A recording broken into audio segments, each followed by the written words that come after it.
Bunda-bunda nih, Prof. Rizal Damanik ini adalah peneliti pertama di dunia yang melakukan riset terkait khasiat torbangun pada ibu menyusui.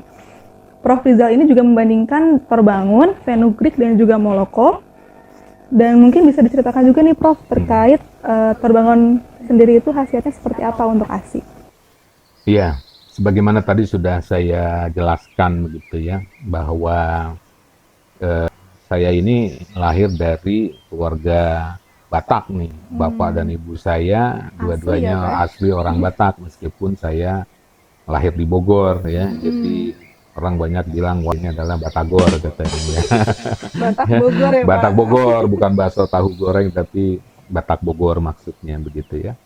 Nah, jadi di kalangan keluarga kami ini sebetulnya masalah sayur terbangun ini sudah seringlah dibicarakan ya, banyak sekali kalau ada saudara yang lahir, makan sayur terbangun, makan sayur terbangun. Nah, ditambah lagi dengan kondisi pada saat itu ya masih tingginya angka kematian bayi, kemudian juga ibu yang melahirkan gitu ya.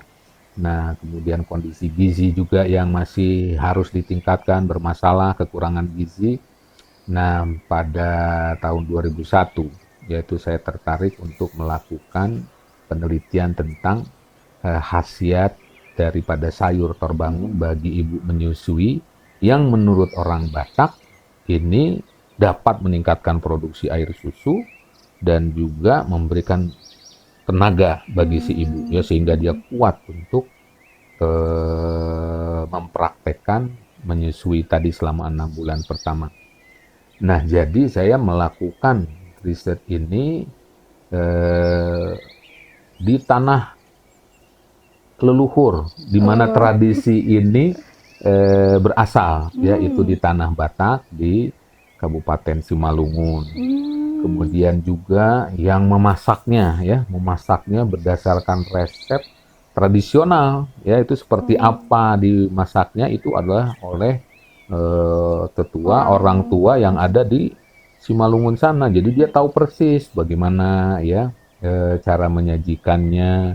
Karena ternyata menurut hasil kajian yang saya lakukan, ini untuk 1 minggu sampai 2 minggu pertama itu ada perlakuan khusus ya di kalangan masyarakat Batak itu dengan kelahiran si bayi. Jadi sayur ini dicampur dengan ikan lele kalau di sini disebutnya ya, dimasaknya hanya untuk seminggu pertama lah begitu ya, itu dengan ikan lele atau dengan daging ayam seperti itu sebagai ungkapan rasa syukur dari keluarga. Nah, ini juga dipraktekkan ini ya. Orang-orang tua di sana ini saya libatkan untuk menyiapkan sayur tersebut.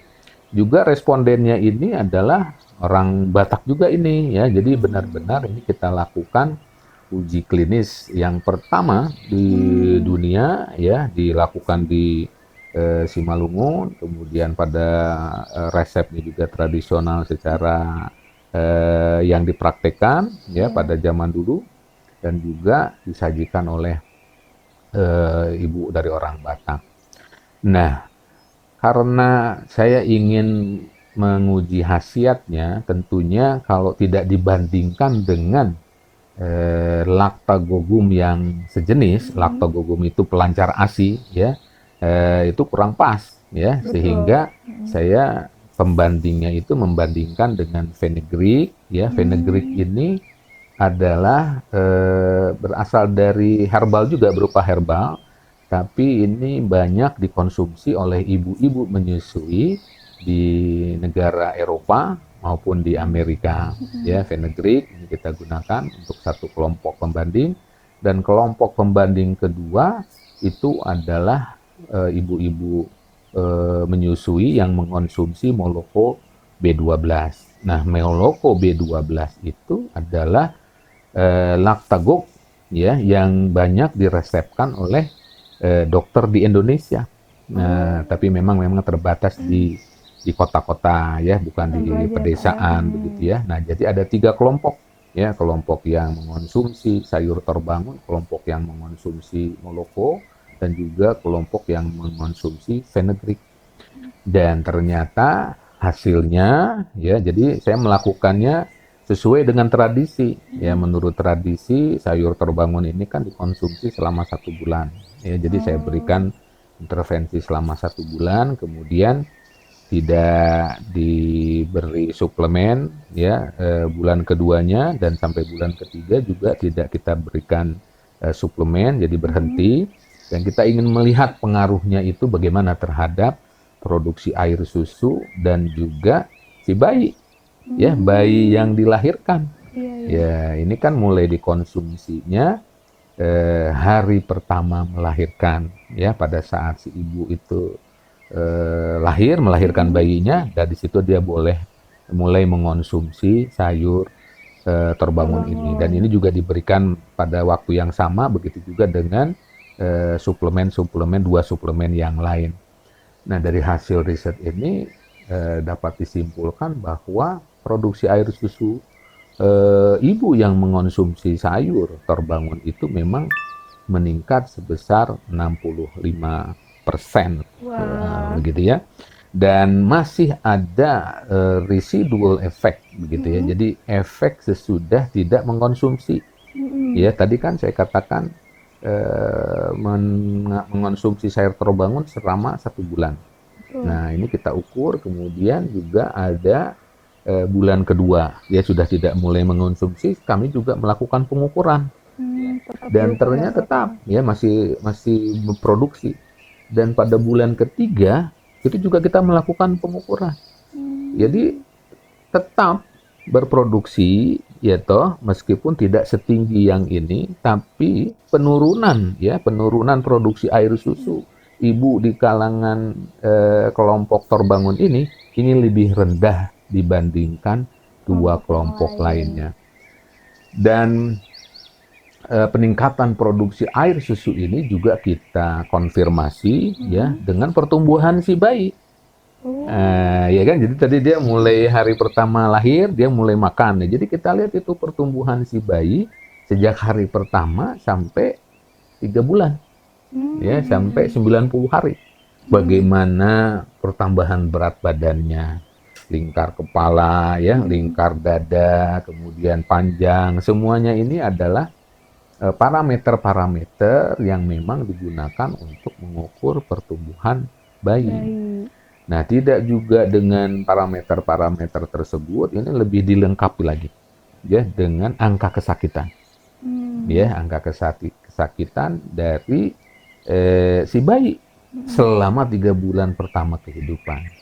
Nah, ternyata dengan mengonsumsi sayur terbangun, jadi tidak hanya si ibu menyusui itu menjadi berenergi, ya, tidak lemas gitu ya, karena menyusui itu luar biasa itu ya, tengah malam harus bangun bisa 3-4 kali misalnya, butuh energi ya, Prof, butuh ya? energi dan besoknya harus beraktivitas lagi seperti biasa. Dan itu selama 6 bulan pertama kehidupan, kita bisa bayangkan. Nah, dengan mengonsumsi ini ternyata ibu-ibu itu tetap semangat, Semakin kuat juga. iya kuat, dan bayi ini cenderung lebih besar dibandingkan bayi dari ibu-ibu yang mengonsumsi 2 suplemen lainnya, dan juga angka kesakitannya itu lebih rendah ya dibanding dengan bayi-bayi dari 2 kelompok pembanding. Nah, dengan demikian kesimpulan dari apa yang saya lakukan ini bahwa tradisi masyarakat Batak ya dalam mengonsumsi sayur terbangun ini baik dan benar. Ya, baik, bermanfaat bagi si ibu, juga baik kepada si bayi. Ya, benar adanya bahwa zaman dulu leluhur itu sudah mengajarkan sesuatu yang luar biasa. Itu seperti biasa ya, justru malah terbukti ya, Prof, ya, iya. dengan adanya penelitian ini. Iya. Nah, betul sekali ya. Jadi banyak banget manfaat dari terbangun ini. Dan sekarang untuk merasakan atau mendapatkan manfaat dari terbangun itu udah nggak susah lagi nih, Bunda. Jadi terbangun saat ini sudah mengembangkan berbagai varian dari produk olahan terbangun juga. Di antaranya ada dari cookies, teh, kemudian almond milk, suplemen, dan juga minuman serbuk gitu ya. Nah, ini juga menjadikan Terbangun Herbs sebagai pusatnya produk olahan terbangun terlengkap di Indonesia. Ngomongin ASI nih, Prof. sekarang itu banyak juga mungkin di kalangan ibu-ibu menyusui, bunda-bunda, istilah ASI booster. Nah, sebetulnya ASI booster itu apa sih? ASI booster itu maksudnya memperlancar produksi air susu, ya.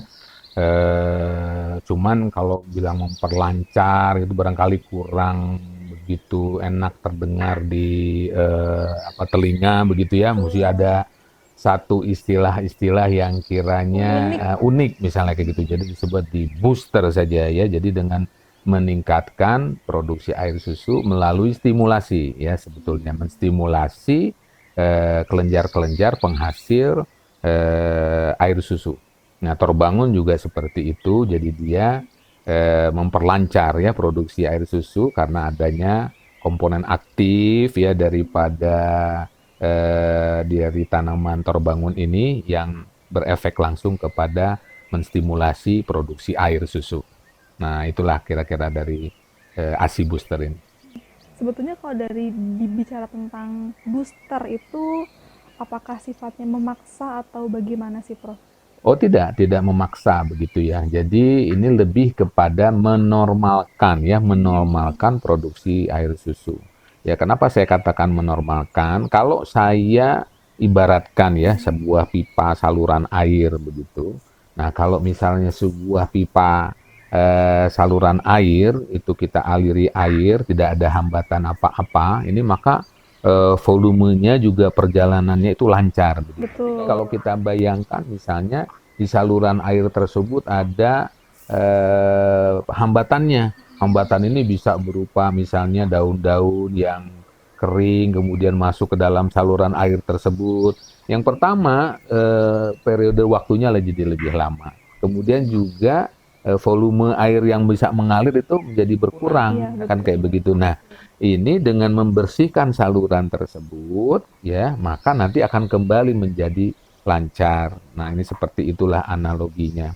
Juga yang kedua di booster itu dengan menambah sel-sel kelenjar penghasil air susu. Nah, jadi mekanismenya seperti kayak begitu dan terbangun juga sebagai ASI booster. Dan ini tidak dipaksakan, ya tidak dipaksakan, tapi memang satu proses yang memang berjalan ya secara natural apa adanya yang memang seperti itu.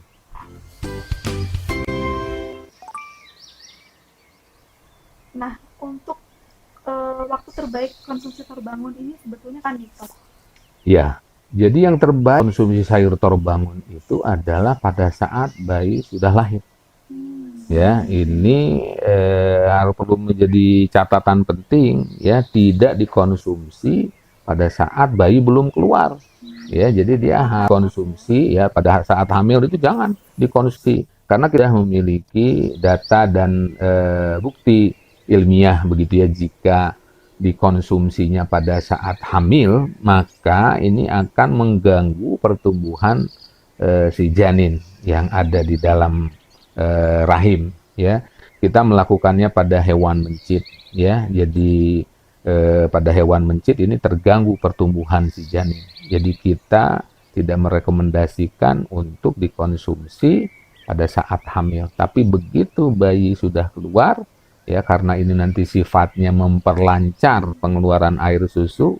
Nah, jadi inilah ya yang tepat bagi seorang ibu untuk mengonsumsi terbangun pada ibu menyusui ya.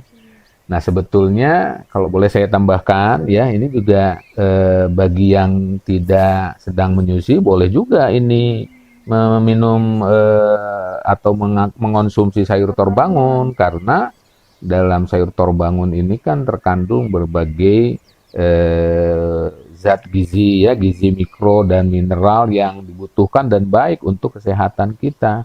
Kandungan zat besinya tinggi, kalsiumnya tinggi, zinknya tinggi. Jadi baik untuk dikonsumsi. Oke, nah ini menarik juga, ini terkait dikonsumsi oleh orang yang selain ibu menyusui nih, Prof. Karena mungkin dari segi rasa juga sebetulnya anak-anak juga ada yang mau nih. Sebetulnya efek sampingnya ada nggak sih, Prof? Aman nggak sih dikonsumsi untuk yang lainnya? Iya. Dari hasil studi yang kita lakukan ya secara kualitatif ini tidak ada ya batasan ataupun efek samping daripada mengonsumsi sayur torbangun ini ya. Sebagaimana saya katakan tadi bahwa sayur torbangun itu tinggi kandungan zat besinya, kemudian kalsiumnya juga tinggi, kemudian ada magnesium, ada zinc misalnya, dan ini bagus bagi semua kelompok usia ya, tidak hanya untuk ke ibu-ibu tapi di kalangan bapak-bapak, remaja juga untuk mengkonsumsi ini sangat baik dan tidak memiliki efek samping. Hanya itu tadi saja ya, perlu saya ingatkan lagi bahwa bagi ibu yang sedang hamil atau menyusui maka ini mulai dikonsumsi secara intensif itu pada saat sudah melahirkan. Nah, mulai hari pertama melahirkan itu sudah boleh. Jadi jangan dulu dikonsumsi nih bunda-bunda. Untuk yang pengen konsumsi terbangun mungkin bisa ditahan-tahan dulu, lahiran dulu baru kita bisa konsumsi terbangun gitu. Oke Bunda, dan itu tadi sharing-sharing kita bersama dengan Prof. Rizal Damanik terkait pemanfaatan dan juga khasiat daun terbangun untuk ibu menyusui. Daun terbangun ini banyak sekali manfaatnya dan juga aman untuk dikonsumsi oleh selain ibu menyusui ya Prof ya. Bahkan untuk anak ataupun suaminya juga nggak masalah karena nggak akan jadi keluar asinya, itu nggak akan. Ya, jadi masih aman kecuali untuk ibu saat hamil gitu. Ini juga sudah didukung oleh hasil-hasil riset Prof. Rizal Damanik yang merupakan peneliti pertama di dunia yang telah menguji atau mengkaji khasiat terbangun pada ibu menyusui gitu ya Prof ya. Oke, terima kasih Prof. Rizal sudah mau sharing-sharing dengan saya dan juga bunda-bunda di sana. Terima kasih Bunda sudah menonton video kami kali ini dan share juga video ini untuk bunda-bunda lainnya. Jangan lupa subscribe channel kami karena kedepannya kita akan lebih banyak lagi sharing-sharing informasi menarik seputar ASI, ibu dan juga anak. Sampai jumpa di episode selanjutnya.